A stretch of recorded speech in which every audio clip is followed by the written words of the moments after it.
Hi friends, I Mahesh, educator and Unacademy యాప్ని ఫ్రీగా download చేసుకోండి. డిస్ప్లే మీద కనబడుతున్న ఈ లింక్ని కింద డిస్క్రిప్షన్ బాక్స్లో ఇవ్వడం జరిగింది. ఆ లింక్ని మీరు క్లిక్ చేయడం ద్వారా మమ్మల్ని ఫాలో చేయవచ్చు. అండ్ మేము అర్థమెటిక్స్ అండ్ రీజనింగ్ నుంచి ప్రతి టాపిక్ పైన షార్ట్కట్స్తో కూడిన ట్రిక్స్ని అప్లోడ్ చేయడం జరుగుతుంది. ఛానల్ యొక్క అప్డేట్స్ని పొందాలనుకుంటే సబ్స్క్రైబ్ బటన్ పైన క్లిక్ చేయండి, పక్కనున్న బెల్ ఐకాన్ పైన క్లిక్ చేయండి.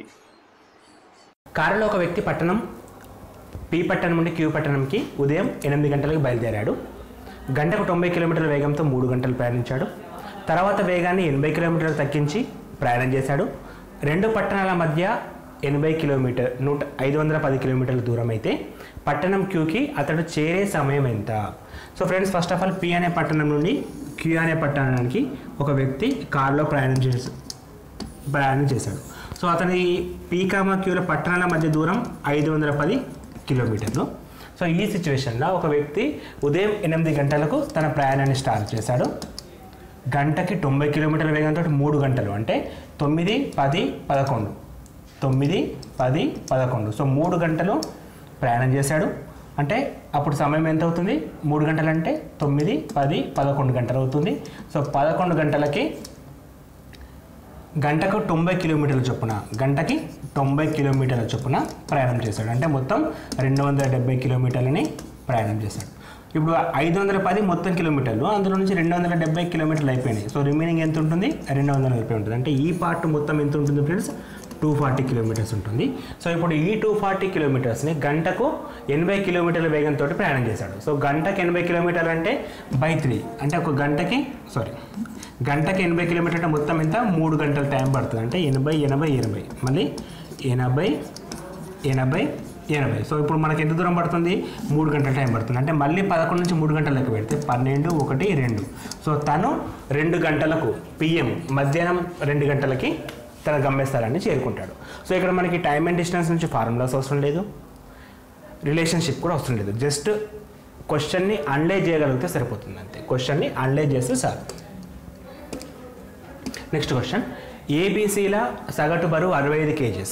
డి అనే వ్యక్తితో కలిస్తే వారి సగటు బరువు 70 kgs అవుతుంది. డి అనే వ్యక్తి వారితో కలిస్తే ఆ నలుగురి సగటు బరువు 70 kgs అవుతుంది. బీసీడీల సగటు బరువు 75 kgs అయితే ఏ బరువు ఎంత అని అడుగుతున్నాడు. సో ఏబీసీల సగటు బరువు ఇచ్చాడు ఫ్రెండ్స్. ఏబీసీల యొక్క సగటు బరువు మనకి ఇవ్వడం జరిగింది. సో ఏబీసీల సగటు బరువు అంటే మనకి ఎంత వస్తుంది? 65 × 3 తీసుకుంటాం, 6 × 18 195 kgs వస్తుంది. సో డి అనే వ్యక్తి వారితో కలిస్తే వారి సగటు బరువు ఏమవుతుంది? 70 kgs అవుతుంది. ఇప్పుడు డి కూడా కలిసాడు కాబట్టి నలుగురు వ్యక్తులు అయ్యారు. సో 280 kgs అయిపోయింది. అంటే ఇప్పుడు మొత్తం బరువు కనుక్కుంటే ఏ బి సిలదేమో ఇది ఉంది, ఏబిసిడిలదేమో 280 kgs ఉంది. అండ్ బీసీడీల సగటు బరువు కూడా ఇచ్చాడు. BCDల సగటు బరువు 75 kgs ఇచ్చాడు. సో 75 × 3 చేస్తాం, ఎందుకంటే ముగ్గురే కాబట్టి. సో 70 అంటే 210 + 15 225 kgs అయింది. 225 kgs అయిపోయింది. సో ఇప్పుడు ఏమంటున్నాడు? ఏ యొక్క బరువు ఎంత అని అడుగుతున్నాడు. సో ఇప్పుడు ఏ బరువు కావాలంటే చూడండి, ఏబిసిడి ఉంది, బీసీడీ ఉంది. సో ఇందు నుంచి బీసీడీ తీసేస్తే రిమైనింగ్ ఏ బరువు వస్తుంది. అంటే జస్ట్ ఈ రెండింటిని మైనస్ చేస్తే చాలు. అంటే 80లకైనా 20 తీసేయాలి, 55 kgs వస్తుంది.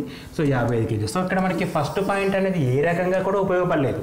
అంటే కొన్ని క్వశ్చన్స్లో మనం కన్ఫ్యూజ్ చేయడం కోసం కూడా అడిషనల్ డాటా ఇస్తాడు. సో దాన్ని మనం మిస్యూజ్ చేసుకోకుండా వచ్చింది అవసరం ఉంటే చేస్తాం, లేకపోతే ఎక్కడ ఏది అవసరమో అది చేస్తాం.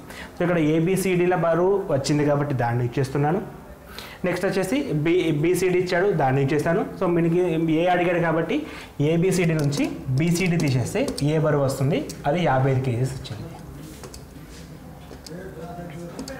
నెక్స్ట్ క్వశ్చన్, ఒకడు 15 మీటర్ల ఎత్తుగల స్తంభం యొక్క అగ్రభాగాన్ని 30 డిగ్రీల ఊర్ధ్వ కోణంతో చూస్తున్నాడు. అతడి ఎత్తు 1 మీటర్. అతడికి స్తంభానికి మధ్య గల దూరం మీటర్లలో ఎంత? సో ఫ్రెండ్స్, ఒక వ్యక్తి ఇక్కడ ఉన్నాడు అనుకుందాం. అతని ఎత్తు ఇచ్చాడు 1 మీటర్ హైట్ ఉండే ఒక వ్యక్తి 15 మీటర్ల ఎత్తుగల ఒక స్తంభాన్ని అగ్రభాగం నుంచి అగ్రభాగం అంటే పైన భాగాన్ని 30 డిగ్రీల ఊర్ధ్వ కోణంతో చూస్తున్నా, అంటే 30 డిగ్రీలు. ఇప్పుడు కిందికి ఏం తీసుకోదు ఫ్రెండ్స్, కన్ను అనేది ఇక్కడ ఉంటుంది, వ్యక్తి హైట్ ఇచ్చాడు కాబట్టి వ్యక్తి యొక్క హైట్ ఇదే అవుతుంది. సో ఇప్పుడు మనకి 30 డిగ్రీల ఊర్ధ్వ కోణంతో దాన్ని చూస్తుండు. అయితే ఆ స్తంభానికి అతనికి మధ్య గల దూరం ఎంత, ఇప్పుడు ఈ దూరం కనుక్కోమంటుంది. సో ఈ దూరం ఎంత ఉంటుందో ఈ దూరం కూడా అంతే ఉంటుంది. ఇంటర్మీడియట్ పాయింట్ తీసుకుంటున్నాను. ఊర్ధ్వ కోణం అంటే పైకి చూస్తాం, నిమ్న కోణం అంటే ఎట్లా ఉంటుంది, పైనుంచి కిందికి చూస్తే దాన్ని నిమ్న కోణం అంటాం, దీన్ని నిమ్న కోణం అంటాం. ఊర్ధ్వ కోణం అంటే కింది నుంచి పైకి చూస్తాం. సో కింది నుంచి పైకి 30 డిగ్రీలతో చూస్తుండు. సో ఈ మొత్తం ఎత్తు, ఆ స్తంభం యొక్క ఎత్తు 15 మీటర్లు ఉంది. అందులో ఆ వ్యక్తి ఎత్తు 1 మీటర్ అంటే ఇది 1 మీటర్ వస్తుంది. సో 1 మీటర్ పోతే రిమైనింగ్ ఎంత ఉంటుంది, 14 మీటర్స్ ఉంటుంది. సో ఇప్పుడు మనం పైన ట్రయాంగిల్ తీసుకుంటే పైన ట్రయాంగిల్ అనేది ఈ విధంగా చేంజ్ అయిపోయింది. సో ఇది 14. సో ఇక్కడ కోణం 30 డిగ్రీలు. సో ఇప్పుడు ఈ డిస్టెన్స్ మనకు కావాలి. అంటే ఇప్పుడు ఇలా కోణం కనుక తీసుకున్నట్లయితే, ఇందులో కోణం కనుక తీసుకున్నట్లయితే ఇది మనకి ఎదురు భుజం అవుతుంది, ఇది ఆసన భుజం అవుతుంది. సో ఎదురు భుజానికి ఆసన భుజానికి మధ్య సంబంధం tan θ. So tan θ equal to ఎదురు భుజము బై ఆసన భుజం రాస్తాం, అంటే opposite by adjacent side. So θ అంటే ఎంత ఫ్రెండ్స్, 30 డిగ్రీస్ ఇచ్చాడు. So tan 30 degrees equal to ఎదురు భుజం అంటే 14 మీటర్లు ఉంది బై ఆసన భుజం అంటే ఈ డిస్టెన్స్ నేను ఎక్స్ అనుకుంటున్నా, ఎక్స్ కనుక్కుంటే సరిపోతుంది. సో tan θ అంటే 1/√3, 1/√3 equal to 14/x. So X value అనేది 14 × √3 మీటర్స్ అవుతుంది. సో 14 × √3 అనేది ఆప్షన్ నెంబర్ 1. సో మనకు 14/3 కూడా ఉంది ఫ్రెండ్స్, అట్లా కూడా కన్ఫ్యూజ్ అవుతాం. సో కన్ఫ్యూజన్ లేకుండా ఆన్సర్ చేయాలి. ఇక్కడ 14 √3 మీటర్స్ అనేది మనకు కావాల్సిన పర్ఫెక్ట్ ఆన్సర్ అవుతుంది ఫ్రెండ్స్. సో ఇది చాలా మంది కూడా ఏం చేస్తారంటే ఇట్లా చెప్తారు ఫ్రెండ్స్. నేను ఇంకా చాలా చిన్న ట్రిక్ చెప్తాను చూడండి. ఎప్పుడైతే ఇప్పుడు మనిషి ఎత్తిచ్చాడో మనకు ఆప్షన్ చూడండి ఒకసారి, 14, 16, 14, 15. సో మనిషి ఎత్తు ఉంది కాబట్టి 15 కాదు, ఒకటి తక్కువ ఉండాలా, 16 కూడా కాదు, అయితే రెండిట్లో ఉంటుంది. సో 14/√3 ఒకటి, 14/√3 ఒకటి. సో కోణం కనుక మనకి 30 డిగ్రీలు ఉంటే 14/√3 వస్తుంది. కోణం కనుక 60 డిగ్రీలు ఉంటే 14/√3 వస్తుంది. Simple tricks friends. ఎప్పుడైనా సరే మ్యాక్సిమం క్వశ్చన్స్ ఇదే విధంగా అడుగుతాడు. సో అక్కడ మీరు ఈ ట్రిక్ను యూజ్ చేసుకోవచ్చు.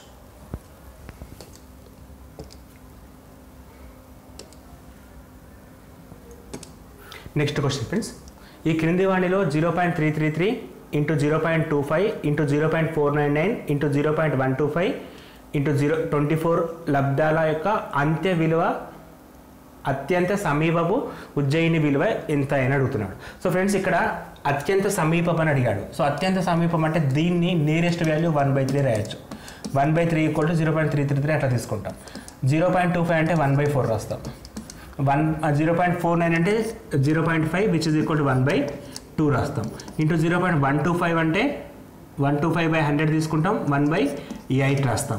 ఇంటూ 24 అంటే మనకి ఇక్కడ ఒక్కొక్క దానికి భిన్నాల రూపంలో వచ్చే విలువలు తెలవాలి. 1/3ని క్యాన్సల్ చేస్తే 0.33 వస్తుంది, 1/4ని క్యాన్సల్ చేస్తే 25 వస్తుంది, 1/2ని క్యాన్సల్ చేస్తే 0.5 వస్తుంది, 1/8ని క్యాన్సల్ చేస్తే 12.5 వస్తుంది. ఇంటూ 24. సో చూడండి 8 ఎక్కం 8 3 24, 24 8 క్యాన్సల్, రిమైనింగ్ 1/8. ఎంత సింపుల్ క్వశ్చన్ ఉంటుంది ఫ్రెండ్స్, చూడండి ఒకసారి. చాలా ఈజీ క్వశ్చన్సే ఉన్నాయి. ఫస్ట్ మాత్రమే కొంచెం టఫ్ క్వశ్చన్స్ అడగడం జరిగింది ఈ పోలీస్ కానిస్టేబుల్ పేపర్లో, మిగతావన్నీ చాలా మటుకు ఈజీగా ఇచ్చాడు. సో నెక్స్ట్ క్వశ్చన్ ఫ్రెండ్స్, దీనికి ఇండిసెస్ అని పేరు పెడతామా, సట్స్ అని పేరు పెడతామా, క్యాలిక్యులేషన్ అని పేరు పెడతామా, సింప్లికేషన్ అని పేరు పెడతామా, మన ఇష్టం. కానీ చాలా ఈజియెస్ట్ క్వశ్చన్ ఇది. సో ఇక్కడ క్వశ్చన్ ఏమంటుందంటే 1/√9 - √8 -1/√8 - √7 ప్లస్ 1/√7 - √6 మైనస్ 1/√6 - √5 ప్లస్ 1/√5 - √4 విలువ ఎంత అని అడుగుతున్నాడు. సో ఫ్రెండ్స్ దీన్ని ఫస్ట్ ఆఫ్ ఆల్ అకర్ణీయం చేయడం అంటాం. అకర్ణీయం చేయడం అంటే దీన్ని ఫ్యాక్టర్ తీసుకోవాలి. ఎప్పుడైనా సరే 1/√9 - √8 అని ఉందనుకో, సో దానికి అకర్ణీయ కారణాంకం ఏమవుతుందంటే √9 + √8 అవుతుంది. మైనస్ ఉంటే ప్లస్ వస్తుంది, ఆ విలువ గుర్తుంచుకుంటే సరిపోతుంది. 1/, ఉన్నప్పుడు ప్రతిసారి ఇదే విధంగా రాసుకోవచ్చు. సో దీన్ని ఈ విధంగా రాస్తాం, మధ్యలో మైనస్ సింబల్ ఉంది, మైనస్ రాస్తున్నాను. ఇప్పుడు ఏం రాయాలి, √8 మైనస్ ఇంటూ మైనస్ ప్లస్ √7, మళ్ళీ ప్లస్ ఉంది ఫ్రెండ్స్ ఇక్కడ. సో ఇప్పుడు ఏం తీసుకుంటాం, -√7 ప్లస్ √6 మైనస్ √6 ప్లస్ √5. సో ఈ విధంగా లాస్ట్ వన్ -√5 ప్లస్ √4. సో ఇక్కడ అన్ని వాల్యూస్ క్యాన్సిల్ అయిపోతాయి. -√8 plus √8 -7 -√7 plus √7 -√6 plus √6 plus √5 -√5 cancel అయితే అల్టిమేట్గా మనకి మిగిలిన ఆన్సర్ ఏంటంటే √8 ప్లస్ √9 ప్లస్ √4. సో √9 + √4 అంటే చూడండి ఒకసారి, √9 అంటే 3 + √4 అంటే 2, 2 + 3 5. సో ఆన్సర్ వచ్చేసి డైరెక్ట్గా మనం 5 అని చెప్పి టిక్ చేస్తాం. ఇక్కడ ఆన్సర్ వచ్చేసి 5 ఫ్రెండ్స్. సో చూడడానికి కొద్దిగా టఫ్గా ఉంది కానీ చాలా ఈజీ క్వశ్చన్ ఫ్రెండ్స్. ఇది కూడా ఎక్కువ టైం కూడా తీసుకోదు. ఆన్సర్ వచ్చేసి 5 అని చెప్పి రాస్తాం. నెక్స్ట్ క్వశ్చన్, 20, 25, 35, 40 భాగించగా వరుసగా 14, 19, 29 మరియు 34 శేషాలుగా గల అత్యంత చిన్న సంఖ్య ఏది? సో 25 తోటి భాగించినప్పుడు 14 శేషం రావాలి, 19 తోటి భాగిస్తే కూడా 25 శేషం రావాలి. సో ఇట్లా మనకి డిఫరెంట్గా ఇచ్చాడు. సో 20 తోటి భాగిస్తే శేషం ఎంత రావాలి ఫ్రెండ్స్? 14 రావాలి. సో డిఫరెన్స్ ఏమవుతుంది? 20 - 14 = 6 వస్తుంది. 20 తోటి భాగించినప్పుడు శేషం 19 రావాలి, డిఫరెన్స్ మళ్ళీ 6 వస్తుంది. 30 తోటి భాగిస్తే శేషం 29 రావాలి, మళ్ళీ డిఫరెన్స్ 6 వస్తుంది. అండ్ లాస్ట్ వన్ 40 తోటి భాగిస్తే శేషం 34 రావాలి. సో డిఫరెన్స్ అనేది 6 వస్తుంది. సో ఇట్లా ఉన్న క్వశ్చన్స్ అన్నిటికీ కూడా ఇక్కడ ఇచ్చిన నెంబర్స్కి ఎల్సిఎం చేయండి. ఇచ్చిన నెంబర్స్ 25, 20, 25, 35 అండ్ 40. సో వీటికి ఎల్సిఎం చేసేసి వచ్చిన ఆన్సర్లకైనా -6 తీసేయండి. సో -6ని తీసేయండి సరిపోతుంది. సో ఇప్పుడు ఎల్సిఎం చేయమంటే 20కి 40కి రిలేషన్ ఉంది. సో 20 కన్నా 40 వస్తుంది కాబట్టి 20ని క్యాన్సిల్ చేసిన. సో వీటికి ఎల్సిఎం చేస్తే సరిపోతుంది. సో 5 టేబుల్తో తీసుకుంటే 5 5 5 7 5 8. సో ఇంకోటి ఏది క్యాన్సిల్ కాదు కాబట్టి 8 5 40 × 35. సో 40 × 35 అంటే 35 4 35 4 పక్కన 0. సో 35 డబుల్ చేస్తే 70, 17 డబుల్ చేస్తే 1400. 1400కి -6 చేస్తే 1394 అనేది ఆన్సర్ వస్తుంది. సో 1394. సో చాలా సింపుల్ క్వశ్చన్ ఫ్రెండ్స్. ఏం చేస్తామంటే కామన్గా డిఫరెన్స్ ఉందా లేదా అని చెక్ చేసుకుంటాం. కామన్గా డిఫరెన్స్ ఉన్నప్పుడు ఫస్ట్ నెంబర్స్కి ఎల్సిఎం తీసేసి లాస్ట్కి ఎల్సిఎం చేస్తాం. లేదా సెకండ్ పార్ట్కు ఎల్సిఎం చేస్తే కూడా అదే నెంబర్ వస్తుంది. కానీ సెకండ్ పార్ట్కి ఎల్సిఎం చేయడం కొంచెం కష్టం ఫ్రెండ్స్. సో దానికోసమే ఫస్ట్ పార్ట్కి ఎల్సిఎం చేస్తే ఆన్సర్ అనేది ఈజీగా వస్తుంది. నెక్స్ట్ క్వశ్చన్, 2420 రూపాయలను ఏబీసీలకు A/B = 5:4, B/C = 9:10 అయ్యేటట్లుగా పంచితే సికి ఎంత వస్తుంది? సో ఫస్ట్ ఆఫ్ ఆల్ ఇక్కడ మనకి ఏబీసీలకు అమౌంట్ డిస్ట్రిబ్యూట్ చేయాలి. దానికోసం మనం AB = 5:4 ఇచ్చాడు అండ్ BC = 9:10 ఇవ్వడం జరిగింది. సో ఇలా ఉన్నప్పుడు మనకి ఏమడుగుతున్నాడు? ఏబీసీలకు పంచాలి. సో ఏబీసీలకు పంచాలని ఇక్కడ B వాల్యూ ఏముంది? 4 ఉంది. ఇక్కడ B వాల్యూ ఏముంది? 9 ఉంది. సో ఏబీసీలకు పంచాలి కాబట్టి అప్పుడు మనం ఏం చేస్తామంటే కామన్ మిశ్రమం నిష్పత్తి కనుక్కోవాలి. సో మిశ్రమ నిష్పత్తి కావాలంటే వీటి నుంచి మిశ్రమ నిష్పత్తి రాయాలంటే ఇక్కడ B వాల్యూ సమానంగా ఉండాలి. మరి ఇక్కడ సమానంగా లేనప్పుడు ఏం చేస్తాం? ఈ 9 తోటి మొత్తాన్ని మల్టిప్లికేషన్ చేస్తాం అండ్ ఈ 4 తోటి మొత్తాన్ని మల్టిప్లికేషన్ చేస్తాం. అప్పుడు ఏమొస్తుంది? ఇది 45:36. ఇక్కడ చూడండి 36:40. ఇప్పుడు చూడండి 36 సమానంగా ఉంది కాబట్టి మనం డైరెక్ట్గా 45:36:40గా తీసుకుంటాం. 45:36:40. సో ఇక్కడ మనకి కామన్గా ఏదైనా టేబుల్ వస్తుందా అంటే 5 ఎక్కం రాదు, 9 ఎక్కం రాదు. సో కామన్గా ఇదే మనకి కావాల్సిన రేషియో. ఈ రేషియో ప్రకారం ఇప్పుడు 24,240 పంచాలా, 24,240 పంచాలా. సో అందులో మనకు అడుగుతుంది సి వాటా. సి అంటే లాస్ట్ పర్సన్. సో సి అంటే 40/, ఈ మొత్తం అంటే మనం చేయండి ఇప్పుడు 40/, ఇది మొత్తం చేసినప్పుడు 40 45 40 45 + 40 = 85. సో 85 కనుక యాడ్ చేసుకుంటే 1 తీసుకుంటాం 12 121 × 2420 రూపాయలు. చాలా ఈజీగా ఉంటాయి ఫ్రెండ్స్ క్వశ్చన్స్. 121 రెండు ఎంత? 242.